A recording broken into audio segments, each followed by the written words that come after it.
Hey guys, how's it going? Josh here, and today I'm here with the Transformers 5 spoiler talk. So obviously, if you don't want to be spoiled, please click out of the video and come back after you don't care anymore. You know, if you saw the movie or see the movie, whatever have you. So getting into it, first and foremost, this movie, like we said in our review, which please check it out, is basically what the fourth movie was supposed to be, to the degree that they act like nothing in Age of Extinction actually ever happened in The Last Night, besides the introduction of the character Cade Yeager. I mean, they ignored KSI, they ignored Transformium, they don't even acknowledge Galvatron one time. Pretty much Megatron is just Megatron this whole time, they don't acknowledge that.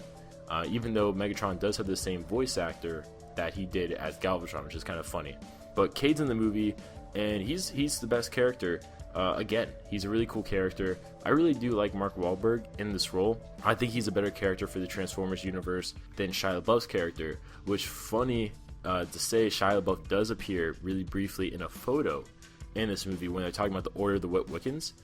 He actually appears, so it seems like the Witwicky family is a part of that after all, which does give a new interesting twist into why Archibald Witwicky was maybe searching in the Arctic and somehow found Megatron. Maybe there is more to that than we were originally led to believe. This movie should have been like the first movie in regards to just how it builds a mythology and stuff like that. It does it a lot better than the first movie did, and a lot more effectively too.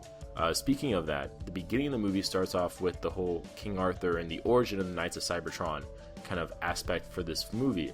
And the weird thing for me was that Merlin is played by Stanley Tucci, who played a character in the fourth movie, but they don't make a connection at all with the characters. Literally after the flashback stuff is done, Merlin never comes back. His character from the last movie, played by Stanley Tucci, never is referenced, never comes back. As if, like I said before, the fourth movie never happened, which is kind of funny because the fourth movie is supposed to be a reboot. This one's kind of a reboot instead, so it's kind of weird. The character Isabella is kind of pointless. I'm not really going to go into her at all, but she's just basically just in there to be there. She doesn't add anything to the movie whatsoever. And Cade Yeager, I kind of talked a little bit about him. One thing I really liked about him is that he had an important role that was integral to the whole plot and the narrative. I liked that he was actually important, but he wasn't the whole importance of the movie, because the importance was shared by his co-lead, the female lead of this movie, whose character is Vivian. And what I really liked about Vivian was that she kind of split the duties of being like the all-important human in this movie, because basically Cade was the last knight. He had the talisman of King Arthur that gave him the sword Excalibur, so there was that, which basically gave him not leadership of the Knights of Cybertron, but kind of gave him their respect, basically. And it comes in later because Optimus is going to be killed, and basically, you know, he's going to be killed because he betrayed the Knights of Cybertron, and the Knights basically spare him because Cade more or less pardons Optimus using Excalibur. So that was pretty important. And it's not only that, and that also is kind of like a key that they need going forward for the movie's plot, but Vivian is the last remaining bloodline relative, or descendant I should say, of Merlin, which is really cool too, because that makes her very important. And she's the only one that can use the staff of Merlin, because Merlin made a blood pact with the Transformers. So I thought that was really cool that they actually split duties. I thought it was a lot better than in the previous movies, where it was like Shia LaBeouf's the important one, and Megan Fox or, you know, Carly, whatever character is with her, they pretty much just tagged along because they're the love interest. And this one is not so much like that. They both share the duties of being the integral human characters. So I thought that was really cool, and it actually made it a lot better overall. Like, it made the human elements of this movie a whole lot better. So I did enjoy that a lot. Coghlan was pretty funny, actually. I enjoyed his moments. He never actually transformed. We were led to believe that he's going to transform into this Aston Martin, and he never actually did. He drove one, but he didn't transform into one, which was kind of interesting. And Agent Simmons from the previous movies appears, but he's pretty much pointless, honestly. They could have edited all of his scenes out. He's in all the Cuba scenes, which isn't saying much because there's only like 2 or 3. And like I said before, he's pretty much pointless. They could have literally written everything that character does in one sentence and had someone else do it, or just not had it be a part of the movie at all.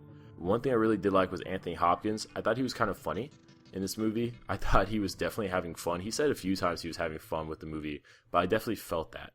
And that goes also with his interaction with Cogsman and all that stuff. Kind of like it's a very funny butler, kind of a non-butler kind of relationship, which I think is just hilarious. Like, there's a scene where Cogsman's playing like accordion, I believe, and he's trying to make it like the moment very epic, so he's like playing that, and you think originally it's the background music until Anthony Hopkins just stops talking, and he's just looking around at Coghlan playing this accordion, and it's hilarious because you just see him going crazy at it.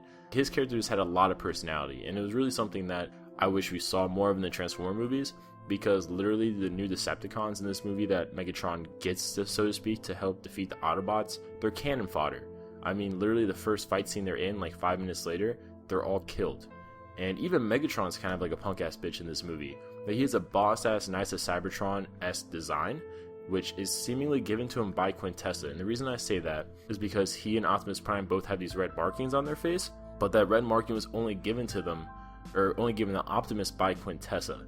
It wasn't actually shown in any other way to possibly be given. So the possible assumption, the only assumption really, especially because Megatron knows about the staff and he knows about Quintessa's plans and he's working for Quintessa in this movie, I think it's very safe to say that basically Quintessa gave him his new body, more or less. One thing that I really didn't like though was the fact that, you know, Optimus was turned evil, but he was awakened by Bumblebee's real voice, which was kind of like a Martha-like scene from Batman v Superman, which is kind of stupid. Our theory at Hybrid Network was correct though. He was turned into Nemesis Prime. Also, Unicron is Earth, which I think everyone knows at this point if you're watching this video. Honestly, it seems like the Transformers movie universe is slowly trying to become more like Transformers Prime, which isn't a bad thing. I just wish they did it sooner. And I also wish they replaced Michael Bay sooner, because this movie is really nice, but it's kind of like, it's flash no substance kind of thing. I did talk about the Order of the Witwickens a little bit. The coolest thing about the Order of the Witwickens, I have to say, is the Flashback War Scenes. Like, they have like the watch that killed Hitler as a Transformer, basically Bumblebee and all that stuff, and Hot Rod fought in World War II. They don't actually show us more of it, and honestly, that would have been awesome to see in the first movie. That's why I say this movie, in regards to like its world building and its mythology, like lore inclusion, would have been a really good first movie, because that would have been really interesting to like know and see that kind of backstory of Bumblebee. And I hope we get to see more of it in the future. I know we have the Bumblebee spinoff coming out soon, which is a prequel, and I hope Bumblebee and Hot Rod are both in that, and I hope the movie takes place in the wartime stuff, because supposedly from what we've been shown, Transformers Last Night, Bumblebee was a much more badass character during wartime, but granted that makes sense because he was a soldier. Hot Rod, speaking of which, is my favorite Transformer ever. I knew they weren't going to do him justice, which is why I don't sound really pissed off. I didn't really like his French accent that much, but one thing I really did like was he had a time kind of freezing manipulation ability, which is really awesome. I really wish they explained it more. They kind of hint it's a relativity kind of thing, like, but when they did use it, it was really cool. I understand why they may have not wanted to use it so much, because it is kind of OP-ish. Besides that, I mean, Hot Rod, at least he was in it. You know, at least they didn't kill him off, which I was happy about. And speaking of which, I don't think any Autobot died. Maybe Grimlock died because he barely appeared at the end of the movie at all. But besides that, no Autobots really died of consequence. And they pretty much shrug off Optimus Prime's actions when he's Nemesis Prime, which is kind of weird, but doesn't. I mean, I'm not surprised, because pretty much the only characters that got to witness him be Nemesis Prime, Bumblebee, and some humans. That's really it. The other Autobots never got to see Optimus become evil, which really does take a lot of that threat and really take out that drama from him turning evil, and kind of makes it pointless to a certain degree. Like, literally everything Optimus Prime does as Nemesis Prime could have been done by Megatron, and it wouldn't have changed anything going on in the movie later, because besides the Knights of Cybertron almost killing Optimus, which is like a brief 2-minute endeavor, there's no actual consequences for his actions. Now, Quintessa is a character who basically is really hyped up, and, you know, going into the movie, she's pretty much a mashup of Quintus Prime and Solus Prime. She's definitely not the real creators, because they keep calling her the Great Deceiver in this movie, so it's led to believe that basically everything she says is kind of bullshit, especially because she doesn't look like the creators we've been teased with before. But also, the weird thing is that she's never been mentioned before, and she's also never been shown before. She just happens to be on Cybertron all of a sudden, which is just really weird, which is what it is. But another reason I said this would be a really good first movie is because she turns into a human form at the end. Like, she transforms into a human-like form. So literally, if you had Sam Witwicky and all that stuff from the first movie, literally the girl that turns into like the female Transformer, that's a girl in the second movie, could have just been Quintessa. But that's it. Hope you guys like the spoiler talk. Really, this movie just kind of took my soul.